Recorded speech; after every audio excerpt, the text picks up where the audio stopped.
Nós somos Tatiana e Ronaldo de Mello. Estamos aqui com vocês, mais uma vez, nessa web TV tão bacana da comunidade Sementes do Verbo.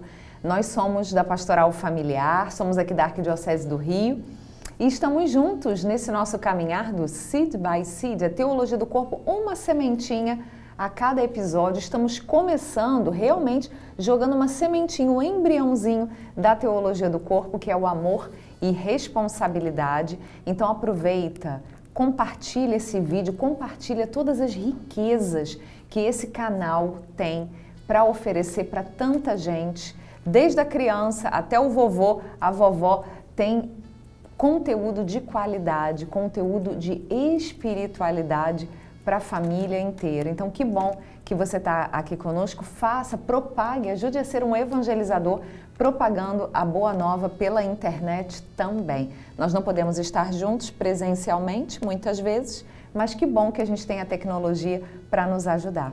E nesse caminho, junto com o então bispo Karol Wojtyła, que depois se tornou São João Paulo II, nosso querido Papa, nós estamos vendo uma análise que ele faz, uma análise moral do amor.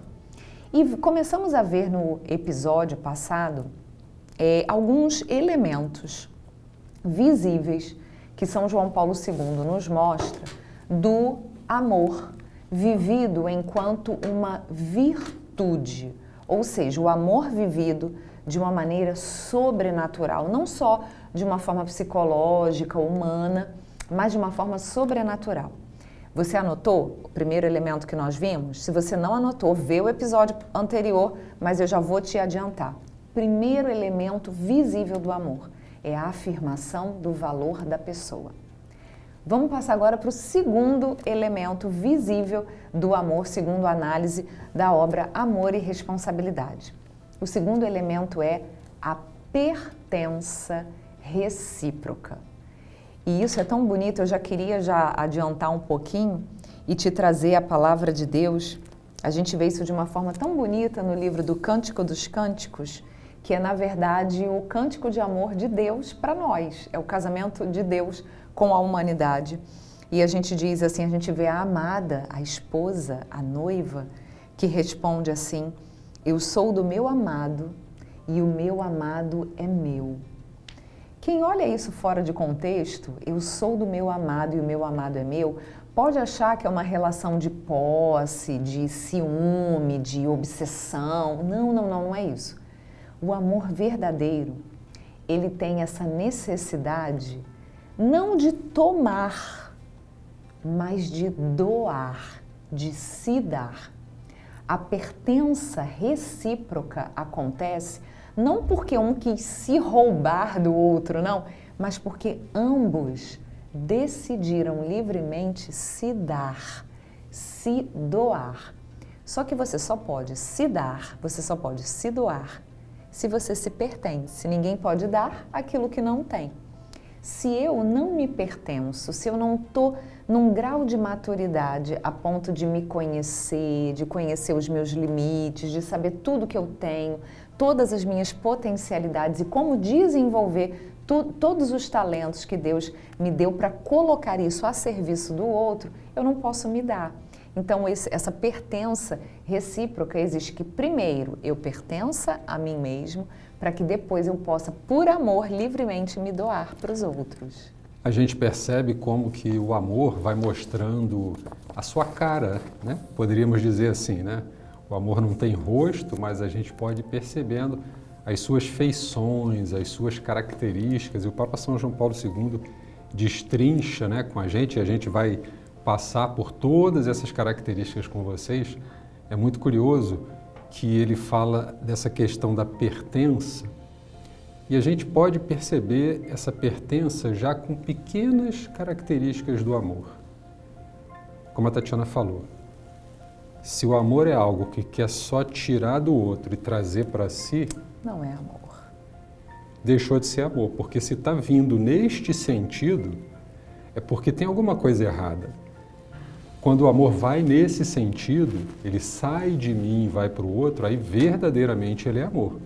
Porque eu livremente sendo dono de mim, sendo conhecedor de tudo aquilo que eu posso fazer e que posso fazer por amor, eu saio e me dou ao outro.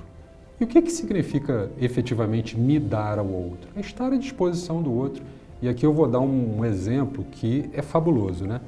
A gente acaba pegando o exemplo do matrimônio porque nós somos casados.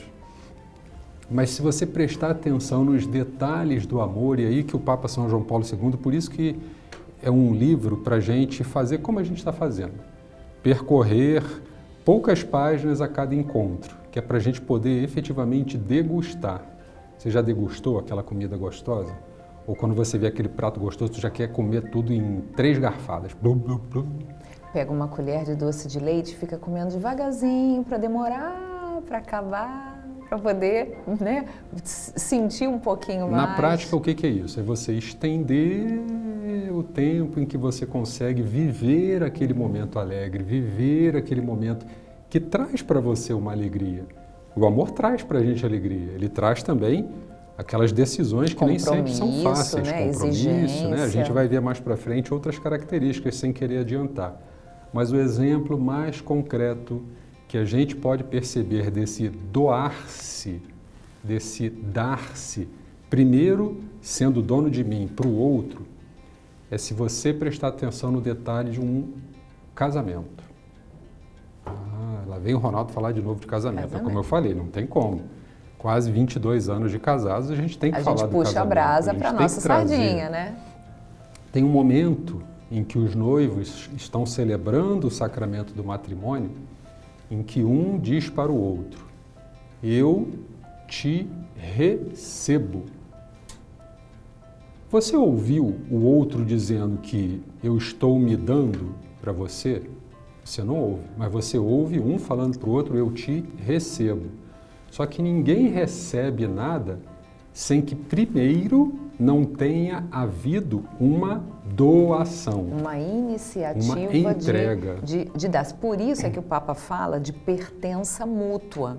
Porque é a doação e, ao mesmo tempo, a aceitação. É muito bonito, né? A gente vê isso. E aí, mais uma vez, a gente vê como o amor, ele é sim algo pessoal, algo subjetivo, mas ele só acontece de forma concreta no interpessoal, de uma forma objetiva. E esse caráter objetivo do amor a gente não pode esquecer, né? E a partir disso que a gente celebra no sacramento do matrimônio, quando um recebe, mas sempre, agora eu tenho certeza que todo próximo casamento que você for, quando você ouvir eu te recebo, você vai falar assim, se ele está recebendo ela como esposa, primeiro ela se entregou para ele, enquanto mulher, enquanto companheira, enquanto amiga.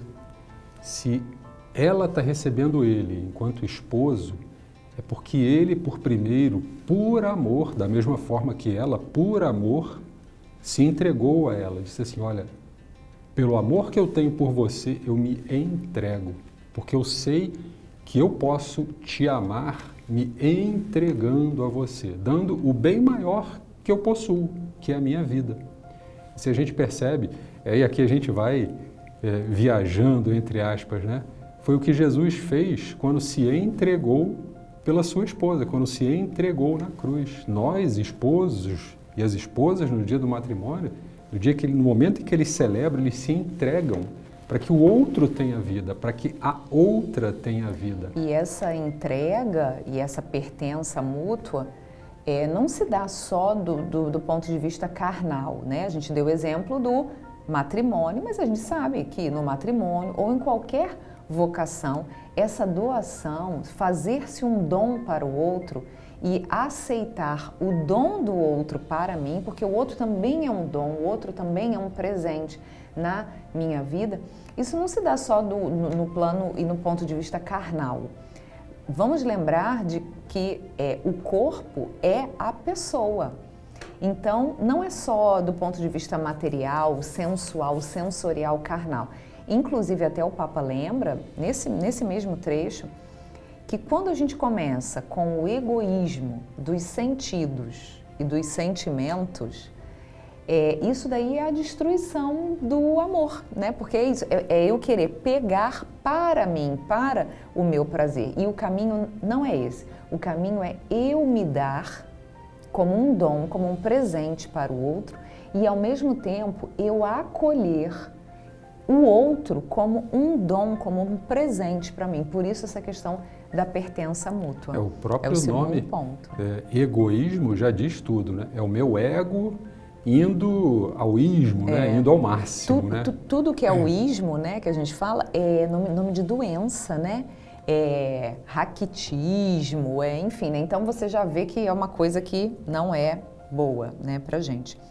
Terceiro ponto, anota aí, terceiro ponto, ou seja, terceiro elemento visível, concreto do amor vivido enquanto virtude, segundo o livro Amor e Responsabilidade.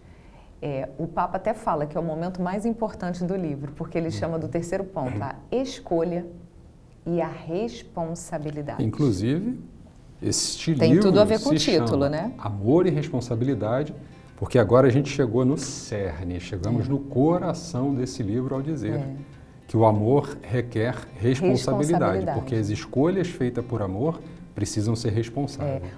Como a gente falava antes dessa questão da pertença mútua, o Papa fala, tudo aquilo que me pertence acaba gerando uma responsabilidade em mim. Por exemplo, se eu tenho uma casa, eu sou responsável por cuidar daquela casa. Tudo aquilo que é minha propriedade vai exigir o meu cuidado. Se você tem um carro, nossa, se com um carro, com um objeto, se você cuida bem daquilo, quanto mais quando essa propriedade é uma pessoa. Não existe nada de maior valor. É só você ver, por exemplo, como uma mãe cuida de um filho, como uma boa esposa cuida da casa, cuida do seu marido, cuida do bem-estar de todos. E você pode transferir isso para todas as vocações. Todos aqueles que se sentem donos, entre aspas, mas enfim, que aceitaram o dom da vida dos outros, daí é que vem a palavra dono, né? Ou seja, todos aqueles que aceitaram os outros como um dom, tomam aquilo para si e cuidam daquilo. É interessante? Você com certeza conhece a oração da consagração à Nossa Senhora. Tem gente que acha que é uma música, mas na verdade a música é feita porque existe uma oração, né? A consagração à Nossa Senhora é uma oração.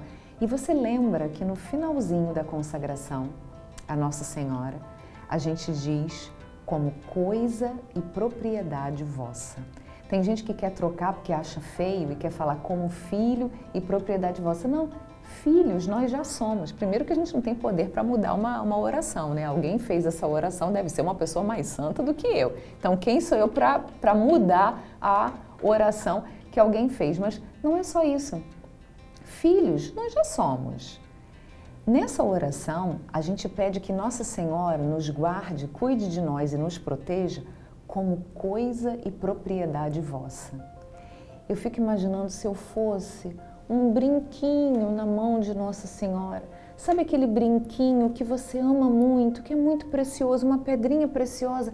Quando você perde a tarraxa, você já fica preocupada. Mulheres, vocês já passaram por isso. Aquele brinquinho que foi herança da sua avó, que é lindo, não existe outro igual, não existe mais, é uma joia de família. E você perde a tarraxa e você fica levantando tudo, preocupada, porque aquela tarraxinha de ouro. Maria, eu quero ser esse brinquinho precioso como coisa e propriedade vossa, que a Senhora vai cuidar, proteger, porque eu sou sua coisa, como uma coisa e propriedade. Filhos, nós já somos, é uma comparação, como aquela coisinha preciosa que você cerca de cuidados. Tudo aquilo que não tem valor, você larga por aí, você deixa cair no chão e você não está nem aí para aquilo. Agora, tudo aquilo que tem valor, tudo aquilo que é uma propriedade sua, que você conquistou com muito suor, com muito esforço, você sempre cuida.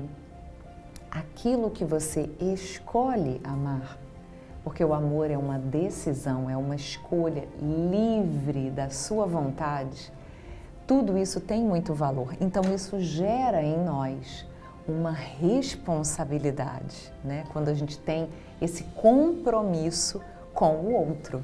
E a gente pode transferir isso para várias realidades da nossa vida. Como você tem amado os seus pais na sua casa, você jovem? Você tem amado de forma a respeitá-los, a dignificá-los? Lembra do 4º mandamento? Como você tem amado o seu esposo? Ajudando ele a viver a sua masculinidade, enfrentar os desafios? Como você tem vivido e amado a sua esposa? Como você tem escolhido as palavras que você utiliza quando se dirige a ela?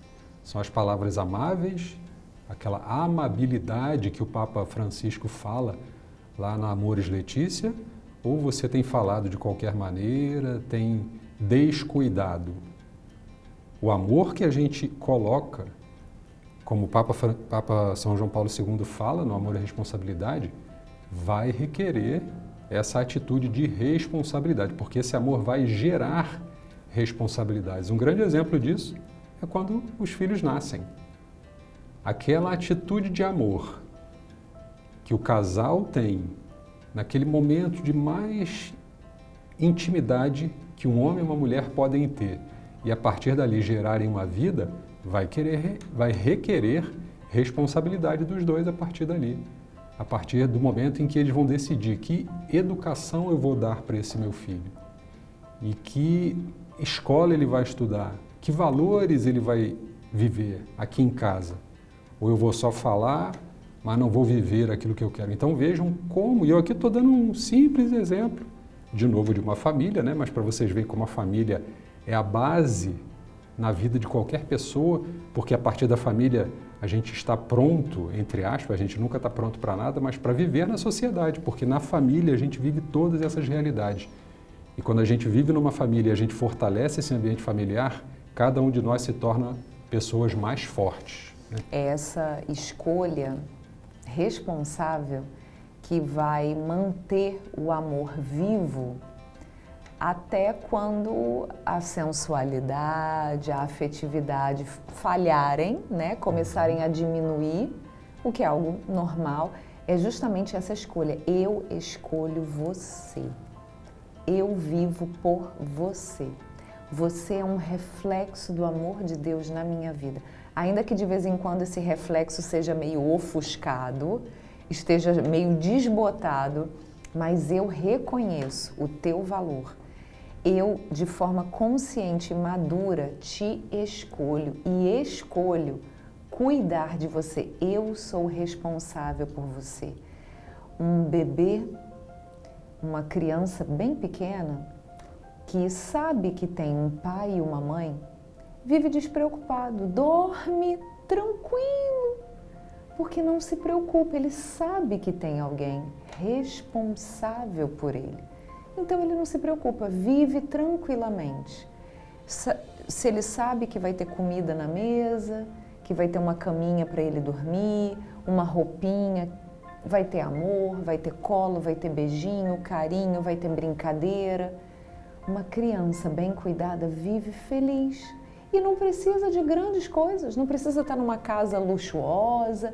Se ela tiver o amor e o básico da dignidade humana para sobreviver, ela vai dormir despreocupada, porque ela sabe que alguém vela por ela, que alguém cuida dela.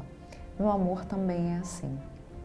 A gente queria encerrar hoje esse nosso encontro de uma maneira diferente. Deus fala através das coisas e fala através de muitas coisas.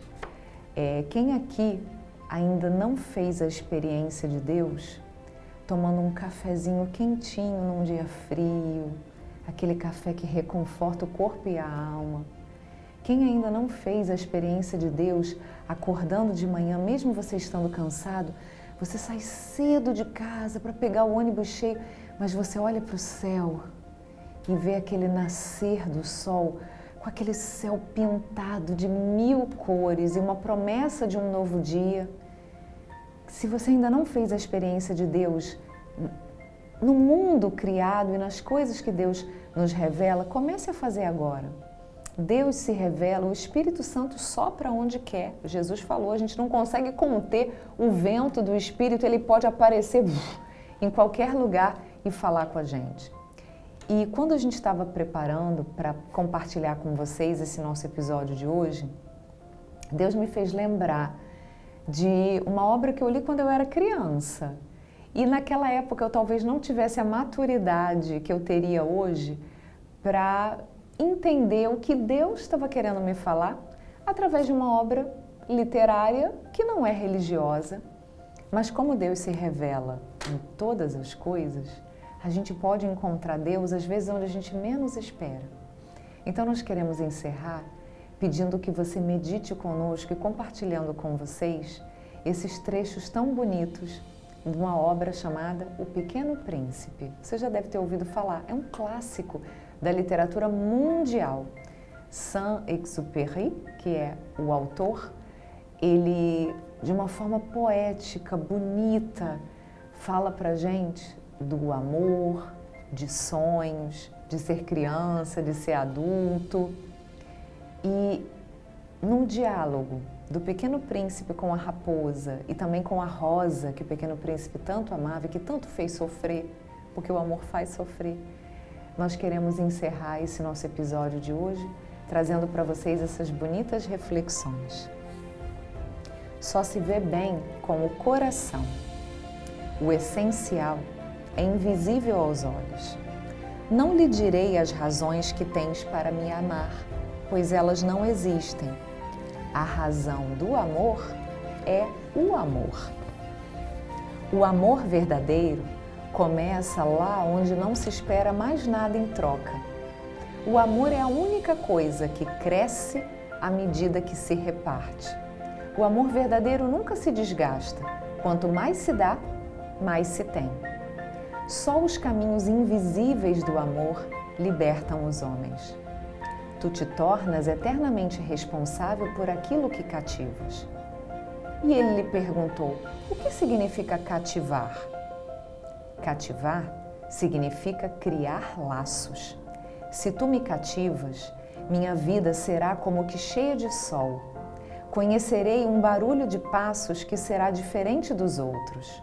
Os passos dos outros me fazem entrar debaixo da terra. O teu me chamará para fora da toca, como se fosse música. Se tu vens, por exemplo, às 4 da tarde, desde as 3 eu começarei a ser feliz.